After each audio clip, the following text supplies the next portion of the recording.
और इस आश्रम की सेवा करते करते, इस आश्रम में रहते रहते यदि मर जाओगे तो यहां से वैकुंठ भी फ्री,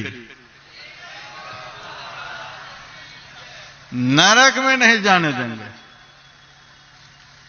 दुर्गति में नहीं जाने देंगे। साधु का दर्शन करके, साधु के आश्रय में रह करके, साधु के मुंह से निकले हुए अमृत वचन को सुन करके, साधु के खाए हुए प्रसाद को ग्रहण करके यदि कोई चोला बदल भी लेंगे तो नरक में नहीं जाएंगे, वैकुंठ फ्री। बड़ा खुश हुआ और रहने लगा। यहां तो सब कुछ फ्री है, रहने लगा। 7 दिन के बाद फिर हाथ जोड़ने के लिए आया, महाराज आपका आदेश हो तो मैं जाऊं। मैंने कहा यहां तो सब कुछ फ्री है, फिर अब कहां जाओगे? तब कहता है, महाराज कि घाव चोखा गया है, घाव सूख गए महाराज, इसीलिए अब ताजा कराने के लिए जा रहा। देखिए दुनिया की स्थिति।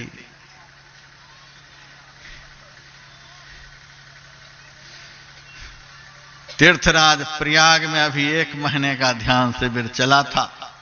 हजारों साधक एक साथ बैठकर ध्यान करते थे। कोई व्यवस्था में कमी नहीं थी। अब फिर भी 1 दिन में 2 दिन में 10-5 विकेट गिरते ही रहता था। मैं कहता था कहां जा रहे हो? अब तुम्हारे लिए क्या व्यवस्था की जाए बताओ तो। मरने के बाद भी वैकुंठ के लिए फ्री व्यवस्था हो रही है। न पैसे मांग रहा हूं, न कपड़े मांग रहा हूं, सब कुछ यहां फ्री है। और जहां जाने के लिए आदेश मांग रहे हो वहां पैसे लगाकर सारी दुर्गति फ्री में मिलेगी। वहीं के लिए आदेश मांग रहे हो। तब लोग कहते थे महाराज अभी कुछ दुर्गति बाकी है, इसीलिए जा रहा हूं। संसार को, समाज को विश्वास है कि संत की शरण से जा रहा हूं, इसका मतलब कुछ दुर्गति बाकी है। भजन से विमुख होने के लिए जा रहा हूं, कुछ दुर्गति बाकी है। सत्संग छोड़ करके जा रहा हूं, कुछ दुर्गति बाकी है। जानते हुए भी आदमी दुर्गति के मार्ग को छोड़ता नहीं है।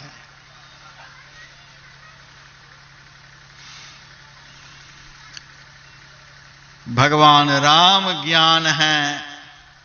ज्ञान की यही परिभाषा है कि उसके साथ वैराग्य होता है। ज्ञान उसको कहते हैं जिसके साथ वैराग्य हो।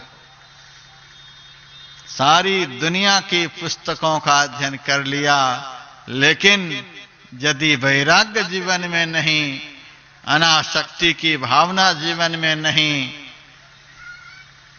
संसार के भोगों से निर्लिप्तता का ज्ञान नहीं, तो वह शुष्क ज्ञान, उस ज्ञान से आपका कल्याण नहीं होगा। और वैराग्य का जन्म होता है भक्ति से। बिना भक्ति किए मन में वैराग्य का जन्म नहीं हो सकता। जैसे जैसे भजन का बल बढ़ेगा वैसे ही वैसे संसार का आकर्षण घटेगा। लोग घड़ी देख देख करके भजन करते हैं। आज मैंने 2 घंटे भजन किए, आज 3 घंटे भजन किए, आज तो सारे दिन भजन में लगे ही रहे। किसको सुना रहे हैं? लगे ही रहे, इतने घंटे भजन किए। इस तरह से बोल बोल कर केवल मन में अहंकार पैदा कर रहे हैं। भजन जब होता है, भजन जब चलता है, भजन जब बढ़ता है, भजन में जब मन लगता है, तो संसार के विषयों का आकर्षण उसी रफ्तार में घटता जाता है। दूसरे को कहने से कुछ भी नहीं होगा। अपने दिल में मापदंड रख करके भजन करना होगा।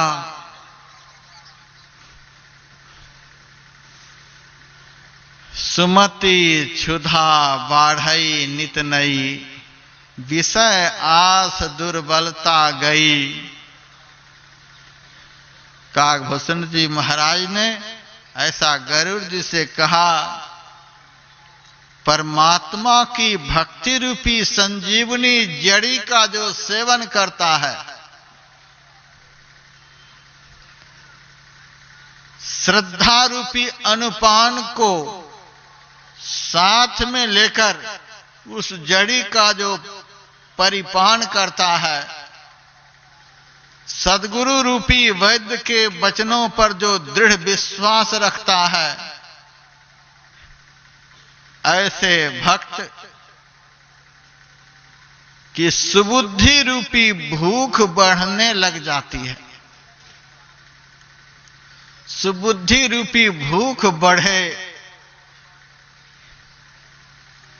सुबुद्धि रूपी भूख क्या है? भजन करने से मन कभी उबे नहीं, सत्संग से मन कभी उबे नहीं। लोग 1-1.5 घंटे के बाद ही घड़ी देखने लग जाते हैं, पता नहीं यह महात्मा कब तक में छोड़ेगा। मन की निरोगिता की यही पहचान है। भजन में हमारी वृद्धि हो रही है, भजन हमारा बढ़ रहा है, इसकी यही पहचान है कि सत्संग करने से मन कभी उबे नहीं, कभी मन तृप्त नहीं हो। भजन पर बैठने से मन कभी उबे नहीं।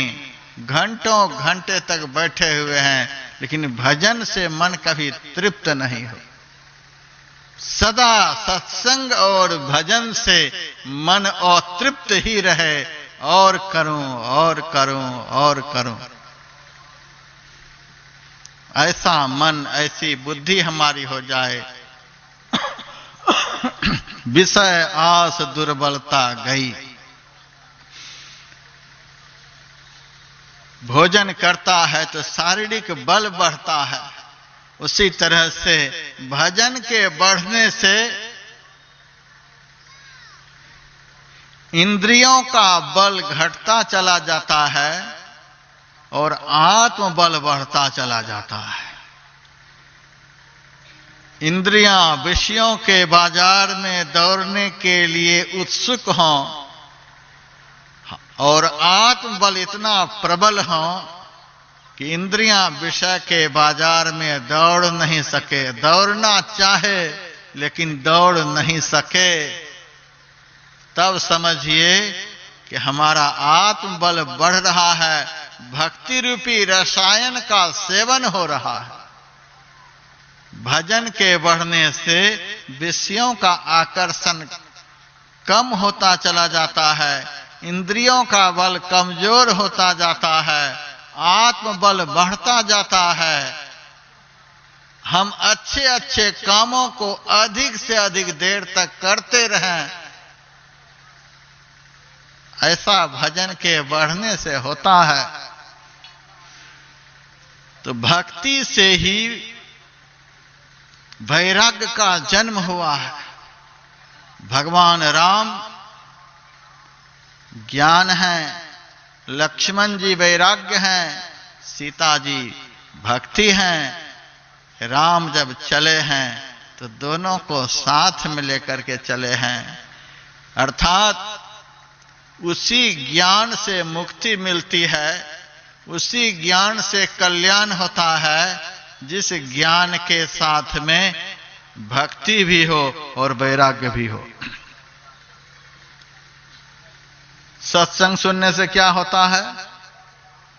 ज्ञान होता है। ज्ञान बढ़े गुणवान के संगत, ध्यान बढ़े तपसी संग कीन्हे, चल सतगुरु के हाट ज्ञान बुद्धि लाइए। यहां से ज्ञान मिलता है और समाज के लोग वर्षों से इस ज्ञान की गाथा सुन रहे हैं, इस ज्ञान का उपदेश सुन रहे हैं, लेकिन परिभाषा के अनुरूप ज्ञान का फल नहीं प्राप्त कर पा रहे हैं।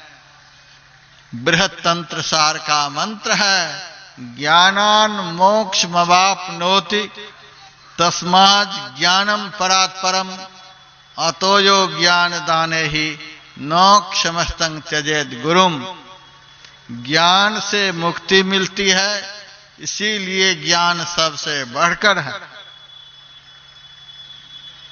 ज्ञान वह है जिससे मुक्ति मिल जाए। मुक्ति मिली नहीं, बंधन बढ़ता चला जा रहा है, आसक्ति बढ़ती चली जा रही है, उसको ज्ञान नहीं कहते हैं। जिस ज्ञानी के जीवन में आसक्ति दिखलाई दे, समझिए वह ज्ञानी नहीं, वह पढ़ा लिखा ज्ञानी है।